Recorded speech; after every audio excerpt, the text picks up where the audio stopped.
Hello बच्चों, let's read this question. The question says which one of the following graphs most closely represent the relationship between the rate of transpiration of a mesophytic leaf and atmospheric humidity. तो actual में इसमें क्या पूछा है कि 4 graph दे रखे हैं और उसमें मैं बताया कि कौन सा ग्राफ है जो बिल्कुल क्लोज एक रिलेशनशिप बता रहा है रेट ऑफ ट्रांसपायरेशन की, जो आपका मेसोफिल सेल्स में स्टोमेटाज होते हैं, जो रेट ऑफ ट्रांसपायर जहाँ पे वो इसमें ट्रांसपायरेशन होती है, और एटमॉस्फेरिक ह्यूमिडिटी के बीच में क्या रिलेशन है।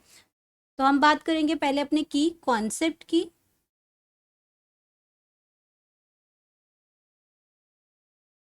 कॉन्सेप्ट है इसमें हमारा ट्रांसपायरेशन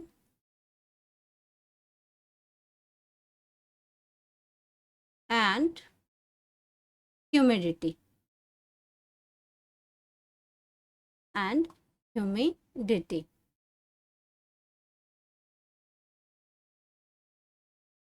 अब सबसे पहले तो बात ये समझते हैं हम लोग कि ट्रांसपायरेशन क्या है। अब ट्रांसपायरेशन की अगर बात करते हैं तो ये क्या है, वाटर लॉस है। लीव्स में से क्या होता है, स्टोमेटा के थ्रू वाटर लॉस होता है।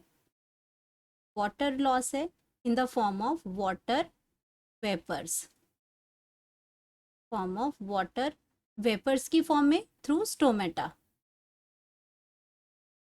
Through stomata. अब ये तो हो गया ट्रांसपायरेशन। अब अगर बात करते हैं ह्यूमिडिटी की, तो ह्यूमिडिटी होती है जो आपका amount of water, amount of water air में प्रेजेंट होगा या एटमॉस्फेयर में प्रेजेंट होगा, इसीलिए हम इसको कहते हैं एटमॉस्फेरिक ह्यूमिडिटी। तो amount of water present in the air, present in the air, तो उसको हम क्या कहते हैं, ह्यूमिडिटी कहते हैं। अब अगर रिलेशन की बात करते हैं तो रिलेशन इसमें क्या आ जाता है कि अगर जितना ज़्यादा ह्यूमिडिटी होगी, if humidity increases, if humidity increases, actually इनका जो रिलेशनशिप है वो इन्वर्सली प्रोपोर्शनल है। तो ह्यूमिडिटी इंक्रीज करेगी तो जो ट्रांसपायरेशन है, सो ट्रांसपायरेशन डिक्रीजेस, ट्रांसपायरेशन वो डिक्रीजेस। तो इसमें क्या हो गया कि आपका ट्रांसपायरेशन जो डिक्रीज हो गया, तो ह्यूमिडिटी और ट्रांसपायरेशन का जो रिलेशनशिप है वो इन्वर्सली प्रोपोर्शनल है।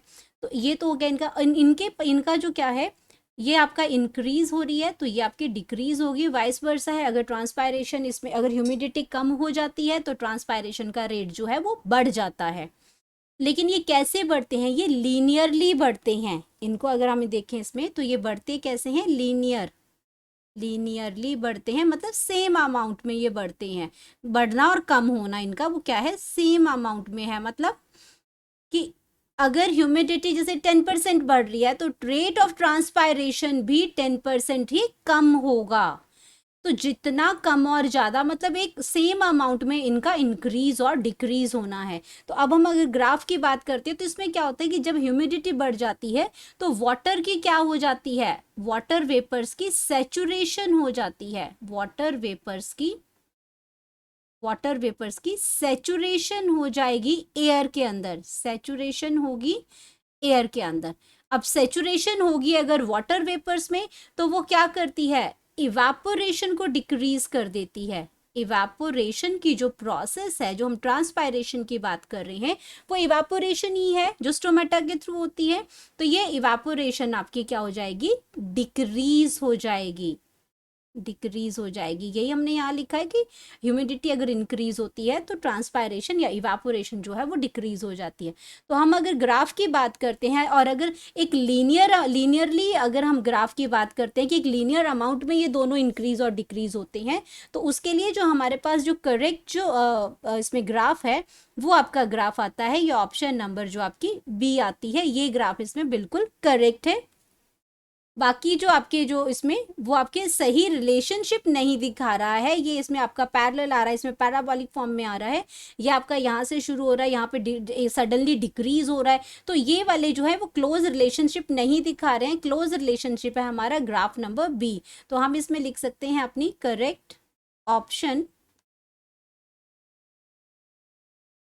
that is B. Hope you understood it well. Best of luck.